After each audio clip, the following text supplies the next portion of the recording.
تقدیر، شناخت اور قبولیت یہ وہ الفاظ ہیں جن کا تعلق کسی خاص طبقے سے نہیں بلکہ ہر انسان سے ہے، لیکن ہمارے معاشرے میں ایک ایسا طبقہ بھی موجود ہے جو اپنی بنیادی شناخت اور حقوق کے لیے مسلسل جدوجہد کر رہا ہے۔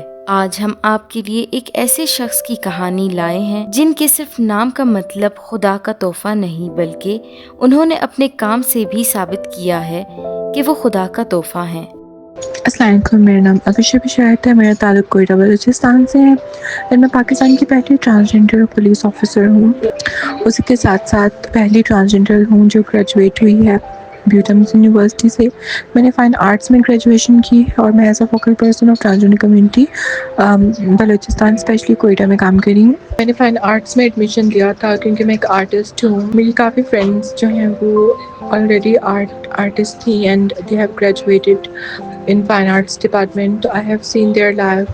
مطلب میں نے ان سے بھی انسپریشن لی تھی کہ وہ کتنے اچھے طریقے سے اپنی زندگی کو گزار رہی ہیں۔ مطلب وہ اپنی فیلنگس کو پینٹنگ کے تھرو، کلرز کے تھرو یا ایکسپریشنز کے تھرو پورٹری کرتی ہیں، تو I get attract to arts. تو میری پرسنالٹی بھی ویسی ہی تھی تو لوگ مجھے اکثر آرٹسٹ بلاتے تھے، تو مجھے فائن آرٹس میں ایڈمیشن لینا تھا۔ میں نے لے لیا، بہت اچھا ٹائم گزرا وہاں پہ، بٹ جس طرح سے آپ کو پتہ ہے کہ بینگ ٹرانس ایکسیپٹنس بہت مشکل تھی۔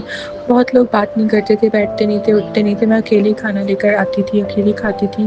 کلاس میں CR تھی۔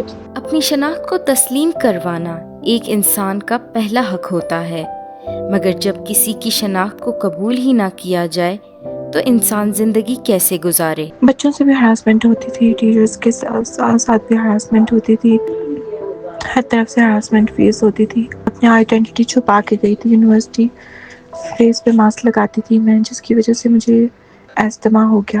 پاکستان میں 2018 میں خواجہ سرا کے حقوق کی حفاظت کے لیے ایک قانون بنایا گیا۔ اس قانون کے تحت انہیں اپنی جنس کی قانونی شناخت اور رجسٹریشن کا حق دیا گیا، لیکن حقیقت میں شناختی کارڈ بنوانے کا یہ عمل کتنا مشکل ہو سکتا ہے؟ 2018 میں یہ ایکٹ پاس ہوا تھا جس میں ہم لوگوں کے فنڈامنٹل رائٹ ہمیں دیے گئے تھے۔ پروٹیکشن رائٹ اس لیے وہاں پہ ہم لوگوں کو دیا گیا تھا کیونکہ 2018 سے ٹرانسجنڈر کے جو مرڈر ہیں وہ پیک لیول پہ تھے اینڈ اسٹارٹ ہوئے تھے۔ بہت جدوجہد کے بعد جو ہے وہ انہوں نے پہلی دفعہ ریکگنائز کیا ٹرانسجنڈرس کے مرڈر بھی مرڈر ہیں اور وہ بھی ہیومن رائٹ میں آتے ہیں، تو انہوں نے اسی ایکٹ میں جو ہے وہ ہم لوگوں کے فنڈامنٹل رائٹ بھی ایڈ کر دیے تھے کہ ہم لوگ اپنے شناختی کارڈ بنا سکتے ہیں، ہم لوگ ووٹ دے سکتے ہیں، ہم لوگ جو ایکس نمبر سے جو ہے ایکس الفابیٹ سے جو ہے وہ اپنا CNIC کارڈ بنا سکتے ہیں، جو کہ پھر چینج ہوتا خواجہ سرا مرد خواجہ سرا عورت ہو گیا تھا۔ خیر، جس طرح سے آپ جانتی ہیں کہ چاہے لاز وغیرہ آ جائیں ان کی امپلیمنٹیشن بہت مشکل ہوتی ہے۔ 2018 سے اب تک بہت کم ٹرانسجنڈرز نے جو ہے وہ اپنے ایکس کارڈ جو ہے وہ رجسٹر کروائے ہیں، کیونکہ ایکس کارڈ کی امپلیمنٹیشن بہت مشکلوں سے ہو رہی ہے۔ جابس نہیں ملتی، پراپرٹی نہیں ملتی، کیونکہ ایکس کارڈ سے لوگ اب تک نا واقف ہیں۔ ہمارے اسکولز وغیرہ کے جو فارمز ہیں، ہمارے ہاسپٹلس کے جو فارمز ہیں، ہمارے جتنے بھی فارمز آپ کو نظر آتے ہیں اس میں جینڈر والے میں اگر آپ نے ایکس جینڈر مطلب کر دیا ہے تو پھر بھی اس طرح سے ایکس جینڈر کا جو ہے وہ کوئی بھی سیکشن نہیں ہوتا جس میں ہم لوگ اپنے آپ کو انکلوڈ کر سکیں، وہاں صرف مرد اور عورت ہی لکھا ہوتا ہے، تو ٹرانسجنڈر ہر طرح سے جو ہے وہ پیچھے رہ گئی ان چیزوں میں۔ لیکن اس اندھیرے میں بھی کچھ لوگ ہیں جو روشنی کا سبب بن رہے ہیں، اپنے کام کے ذریعے ثابت کر رہے ہیں کہ ان کا کام رقص اور بھیک مانگنا نہیں بلکہ وہ سب کچھ کر سکتے ہیں جو ایک عام انسان کر سکتا ہے۔ ابھیشے ان کے لیے ایک جیتی جاگتی مثال ہیں۔ ٹرانسجنڈر آپس میں جس لینگویج میں بات کرتی ہیں اس کو فارسی چندر کہتے ہیں۔ ہماری یہ لینگویج جو ہے وہ انوینٹ ہوئی تھی جب پاکستان اینڈ انڈیا انڈو پاک کہلاتا تھا۔ برٹش رولرز جب تھے یہاں پہ تو ٹرانسجنڈرز اپنی سیکرٹ لینگویج میں بات کرتی تھی جس کو فارسی چندر کہتے ہیں۔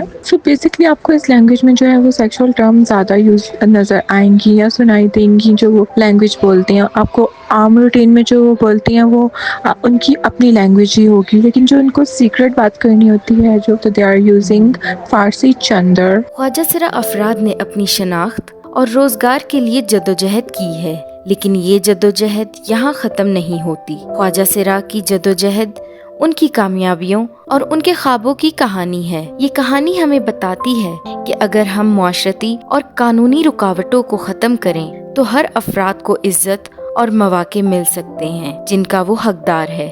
2017 کے جو سینسس ہے اس کی رپورٹ کے مطابق 66 ٹرانسجینڈرز جو ہیں وہ نادرا کے ساتھ ایکس کارڈ کے ساتھ رجسٹر ہیں، اینڈ اب تک وہ 70 ہو چکی ہوں گی یا 70 سے ابو ہو چکی ہوں گی۔ اگر رائٹ ٹو ووٹ کی بات ہو تو ایکس کارڈ میں کسی نے بھی بلوچستان سے ووٹ نہیں کیا ہے، جو کہ الیکشن کمیشن آف پاکستان کے لیے بہت بڑا المیہ تھا کہ اتنی زیادہ ٹرانسجینڈرز جو کہ کوئٹہ میں مطلب رہتی ہیں وہ آخر کیوں نہیں آئی ووٹ کے لیے۔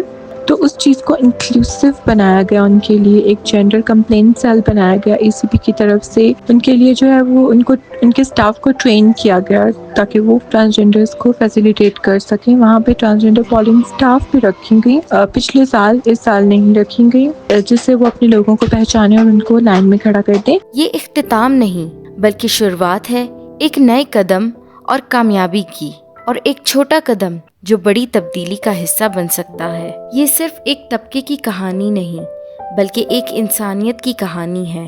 ایک بہتر اور منصفانہ معاشرہ تبھی ممکن ہے جب ہم سب مل کر ان کے حقوق کے لیے کھڑے ہوں۔